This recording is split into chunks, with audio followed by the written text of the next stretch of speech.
അതിരപ്പള്ളിയിൽ രണ്ടുപേരെ കാട്ടാന ചവിട്ടിക്കൊന്നു. വഴച്ചാൽ ശാസ്താപുരമൂരിലെ സതീഷും അംബികയുമാണ് കൊല്ലപ്പെട്ടത്. വനവിഭവങ്ങൾ ശേഖരിക്കുന്നതിനായി വെള്ളച്ചാട്ടത്തിന് സമീപം വഞ്ചിക്കടവിൽ കുടിൽ കെട്ടി താമസിക്കുകയായിരുന്നു ഇരുവരും. ആനക്കൂട്ടം വന്നപ്പോൾ ഇവർ ചിതറിയോടി. കുടിലിൽ സൂക്ഷിച്ച അരിയടക്കം ചിതറിക്കിടക്കുകയാണ്. പുഴയിൽ നിന്നാണ് അംബികയുടെ മൃതദേഹം കിട്ടിയത്. 2 ദിവസത്തിനിടെ കാട്ടാനക്കളിയിൽ 3 പേർക്കാണ് പ്രദേശത്ത് ജീവൻ നഷ്ടമായത്. മലക്കപ്പാറയിൽ കാട്ടുതിരക്കാൻ പോയ 20-കാരനെ കാട്ടാന തുമ്പിക്കൈ കൊണ്ട് അടിച്ചു കൊന്നിരുന്നു. ഒപ്പമുണ്ടായിരുന്ന സുഹൃത്തുക്കൾ ഓടി രക്ഷപ്പെട്ട് പുറത്തെത്തി വിവരമറിച്ചതോടെയാണ് വനം വകുപ്പ് അധികൃതരെത്തി മൃതദേഹം പുറത്തെടുത്തത്.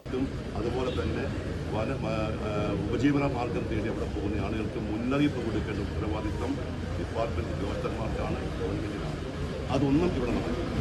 മറ്റൊരു കാര്യം, ഇവരെന്തിനു വേണ്ടിയാണ് കാട്ടിൽ പോകുന്നത്? ഈ കാട്ടിലുള്ള വസ്തുക്കൾ ശേഖരിച്ച് അവർ അത് വിറ്റഴിച്ച് കിട്ടുന്ന കാശ് കൊണ്ടാണ് അവർ ഉപജീവനം നടത്തുന്നത്. അതാണ് ഞാൻ നേരത്തെ സൂചിപ്പിച്ചത്. അതൊരു അവകാശപ്പെട്ട കാര്യമാണ്. അപ്പോൾ കാട്ടിലേക്ക് അവർക്ക് പോകാൻ കഴിയാത്ത സാഹചര്യങ്ങൾ വന്യമൃഗങ്ങളുടെ അവിടെ വിന്യസിച്ചിട്ടുണ്ടെങ്കിൽ അത് മനസ്സിലാക്കി മുന്നറിയിപ്പ് കൊടുത്ത് അവരെ അങ്ങോട്ട് വിടാതിരിക്കാൻ നോക്കണം.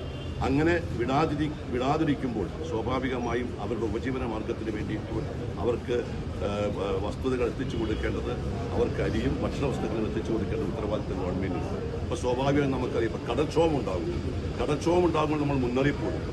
ആളുകൾക്ക് കടലിൽ പോകരുത്. അങ്ങനെ കടലിൽ പോകാതിരിക്കുമ്പോൾ അവർക്ക് നിത്യോപഹാരങ്ങൾ അവരുടെ വീട്ടിൽ എത്തിച്ചു കൊടുക്കേണ്ട ഉത്തരവാദിത്തം ഗവൺമെൻറ്റിനുള്ളതാണ്, അല്ലെങ്കിൽ ഭരണകൂടങ്ങൾക്കുള്ളതാണ്. ഇവിടെ ഇതൊന്നും നടക്കുന്നില്ല. ഓരോ സംഭവങ്ങൾ ഉണ്ടായിക്കഴിയുമ്പോഴും അതിനുശേഷം ചില പ്രസ്താവനകൾ കൊണ്ടുവന്ന് ഇനി ഇത് ആവർത്തിക്കില്ല എന്ന് പറയുന്നു. നമുക്കറിയാം അതിരപ്പള്ളി പ്രദേശത്ത് എത്രയോ മരണങ്ങൾ ഉണ്ടായിക്കഴിഞ്ഞ കുറേ നാളുകളായി. വേണ്ടത്ര ഫെൻസിംഗ് ഇല്ല, വേണ്ടത്ര ആധുനിക സൗകര്യങ്ങളില്ല, ഈ പറയുന്ന രീതിയിലുള്ള മുന്നറിയിപ്പ് കൊടുക്കുന്നില്ല. ഒരു സാങ്കേതികമായ നടപടികളും സ്വീകരിക്കാതെ ഇപ്പോഴും കാട്ടിൽ പോയി ജീവിക്കുന്ന പാവപ്പെട്ട ആദിവാസികളെ എല്ലാ ദിവസവും എന്നോണം വന്യമൃഗങ്ങൾ ആക്രമിക്കുമ്പോൾ നിഷ്ക്രിയമായി നിൽക്കുന്ന ഒരു ഭരണകൂടം. അവിടുത്തെ ഞാൻ കഴിഞ്ഞ ദിവസം അന്വേഷിച്ചപ്പോൾ വനപാലകന്മാർക്ക് അവിടെ പോകുന്നതിന് വേണ്ടിയുള്ള വാഹന സൗകര്യങ്ങൾ പോലും ഇല്ല എന്ന് വനപാലകന്മാർ ഞങ്ങളുടെ പരാതി പറയുന്നു. ഇതെല്ലാം ഗുരുതരമായ അനാസ്ഥയാണ്. ഇങ്ങനെ ദിവസവും എന്നോണം ഇങ്ങനെ ആളുകൾ മരണപ്പെട്ടുകൊണ്ടിരിക്കുന്ന സാഹചര്യത്തിൽ ഗവൺമെന്റ് ഇതിൽ കൂടുതൽ ജാഗ്രത കാണിക്കണം. ഇവിടെ ഞങ്ങൾ ഈ ഒരു കാര്യങ്ങൾ സൂചിപ്പിക്കുന്നു. പോസ്റ്റ്മോർട്ടത്തിന് ഞങ്ങൾ ആരും തടസ്സം നിൽക്കുന്നില്ല. പക്ഷേ ഇതിന് ഒരു അധികാരികളും ഇന്നേ വരെ വന്നിട്ടില്ല.